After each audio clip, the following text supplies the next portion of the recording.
देर बैठे शोर बोलना मचाए शांति, क्योंकि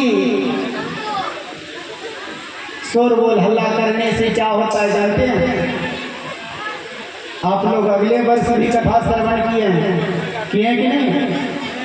और अगले वर्ष के भी अगले वर्ष किए हैं। और हमको तो लगता है कि 2018 में सुमेश्वरनाथ में भी किए हैं। और 1-2 दिन नहीं 4 महीना कितने लोग सुमेश्वरनाथ जाकर के कथा श्रवण किए हैं। लेकिन कथा तो श्रवण किए, लेकिन कथा को मथा तक नहीं पहुंचाए, वहीं छोड़ दिए। कथा श्रवण करने के माने है कि कथा को मथा में हटाए, और जब तक कथा को मथा में न हटाएंगे तो व्यथा कभी भाग नहीं सकता है। इसलिए जहां भी कथा श्रवण करने के लिए जाएं तो सबसे पहला काम क्या है? जितासनो जित श्वासो जित संगो जितेंद्रियः। मन और वाणी को कंट्रोल रखो, संयम रखो, और आसन को जीतने का प्रयास करो। कहाँ बैठना चाहिए? हम लोग गलत बैठे कि नहीं? आज सब माफ है, लेकिन कल से इनका कहाँ स्थान होना चाहिए, सबसे पहले उस चीज का ध्यान देना चाहिए। स्त्री को किस दिशा में होना चाहिए, पुरुष को किस दिशा में होना चाहिए। 4 महीना सुमेश्वरनाथ में कथा श्रवण किए, और एक बार नहीं कई बार हम बताएं कि जब पंडाल में आप लोग बैठे तो पुरुष से स्त्री दाएं साइड होना चाहिए, जैसे हमारे जजमान बैठे हैं। इनके हिसाब से आप लोग गलत बैठे हैं कि नहीं बैठे हैं? इसलिए आज सब तो माफ है, लेकिन कल जब इतना खर्चा करेंगे, पंडाल बनाएंगे, इतना पंखा की व्यवस्था है, तो जगह जहां होना चाहिए वहीं बैठेंगे। बोल वृंदावन बिहारी लाल की जय, भक्तवत्सल भगवान की जय। और दूसरी बात क्या है? अभी मात्र 5 से 10 मिनट हम लोग पंडाल में बैठे हैं, 5 से 10 मिनट, और ना जाने कितने साल की गप बाकी है। बहुत लोग तो बैठते बैठते गप प्रारंभ कर देते हैं। अरे इतना खर्चा करके लोग कथा पंडाल बनाए भगवान की भजन कीर्तन करने के लिए, यहाँ आकर के भी तो उस गप को बंद कर दीजिए। कथा पंडाल में गप करने से गप करने वाले को तो नुकसान होगा, लेकिन जो कथा श्रवण करने के लिए आए हैं उन्हें भी डिस्टर्ब होगा। और कथा पंडाल में गप करने से क्या दूसरे जन्म में क्या बनता है, ये कथा कल सुनाएंगे। इसलिए थोड़ा सावधान, और कथा पंडाल में गप नहीं करेंगे।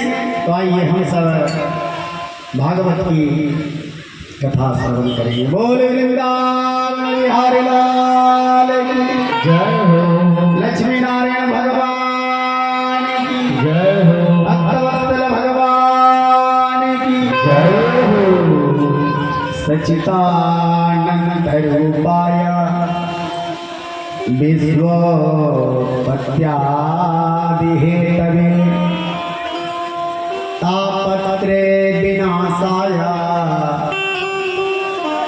श्री कृष्णाय वयं नमः।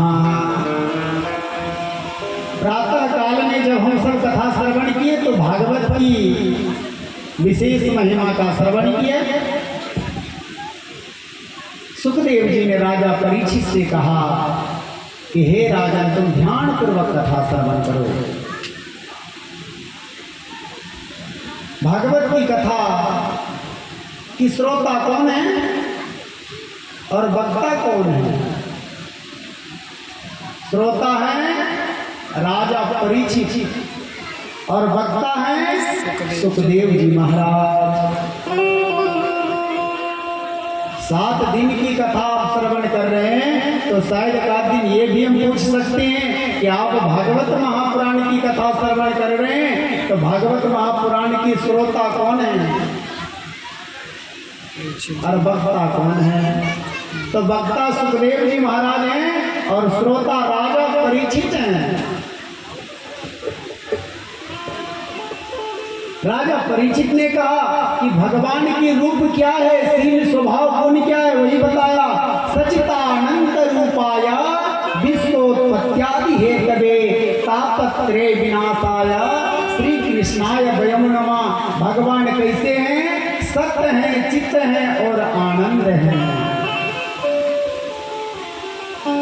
सचितानंद रूपाया, विश्व की पालन करने वाले हैं, उत्पत्ति करने वाले हैं, विश्वोत्पत्त्यादि हेतवे, तीनों प्रकार की तापों से नष्ट करने वाले, तापत्रय विनाशाय,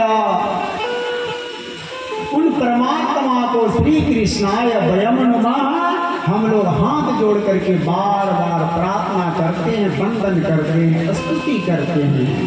हे प्रभु, आप धन्य हैं जो हमें मनुष्य के तन दिए और मनुष्य के तन में भी उन लायक बनाए जो हम कथा पंडाल में बैठ करके कथा श्रवण कर रहे हैं।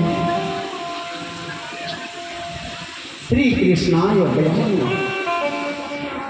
सूत जी महाराज सौनक ऋषि को कथा सुनाई। सुखदेव जी ने राजा परीक्षित को सुनाए और सूत जी महाराज ने सनकादि ऋषियों को सुनाए।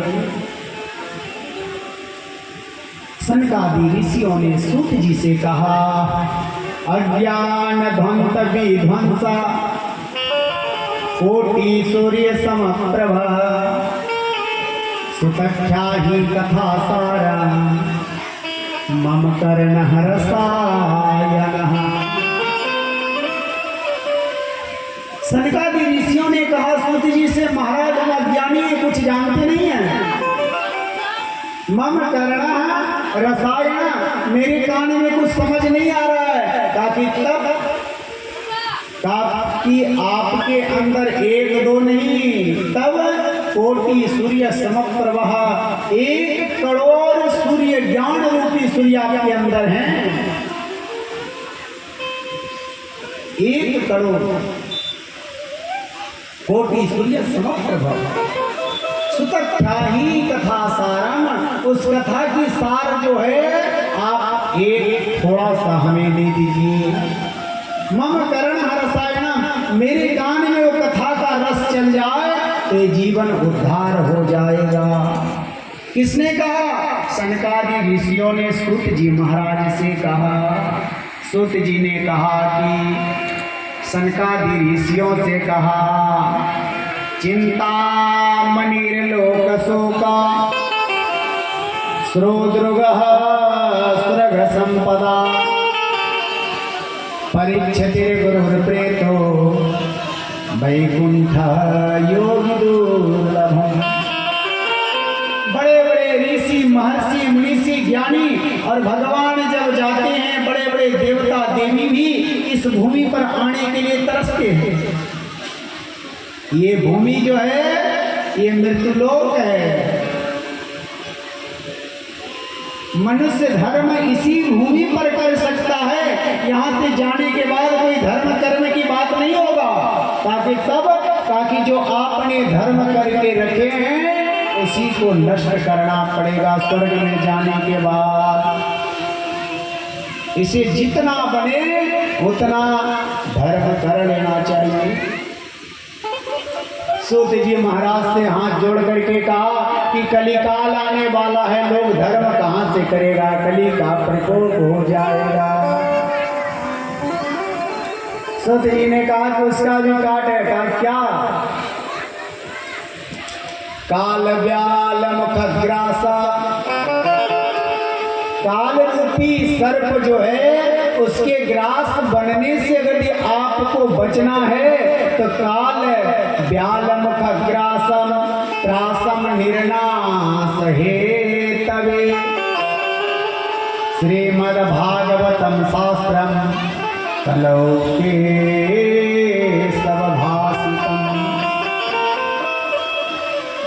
काल रूपी सर्प से बचना है तो श्रीमद्भागवत रूपी शास्त्र कलौ कीरेण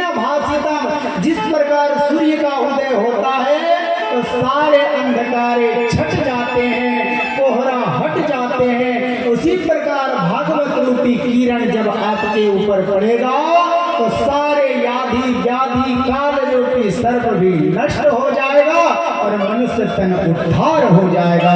इसमें कोई संदेह नहीं है।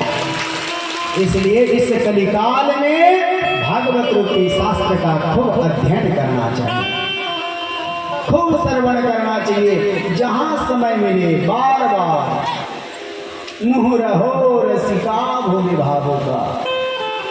भागवत कथा जीवन में कितना बार श्रवण करना चाहिए? सूत जी ने कहा कि सुन लो ध्यान पूर्वक, ताकि भागवत कथा एक दो बार नहीं, ताकि जब तक जीना है तो कान रूपी दोना बना करके और कथा रूपी अमृत को पान करते रहना है। जब तक ये पान करते रहेंगे तो तुम्हारा उद्धार हो जाएगा, कोई संदेह नहीं है। ताकि ठीक है, अब विडंबना तो यही है कि जब संसार के लोग कोई धर्म कर्म की काम करने के लिए चलते हैं तो देवी देवता भी अड़चन लगाते हैं। देवी देवता भी, देवता जो है, देवता और भगवान में अंतर है। देवता से मिलना है तो स्वर्ग तक जाना पड़ेगा और भगवान से मिलना है तो वैकुंठ जाना पड़ेगा। दोनों के मार्ग अलग है। कहा कि सभी देवी देवता ने धर्म के काम में अड़चन करते हैं। सुखदेव जी महाराज ने राजा परीक्षित को जब कथा सुना रहे थे, सुधा कुंभो गृहस्थैव देवा तत्र समागमः, राजा परीक्षित को 7 दिन में मरने का श्राप लगा था। और संसार में लोग कितने दिन जीते हैं? राजा परीक्षित को 7 दिन में मरने का श्राप था और संसार में लोग कितने दिन जीते हैं? मात्र 7 दिन। 8वां कोई दिन होता नहीं है, 8वां कोई दिन नहीं है।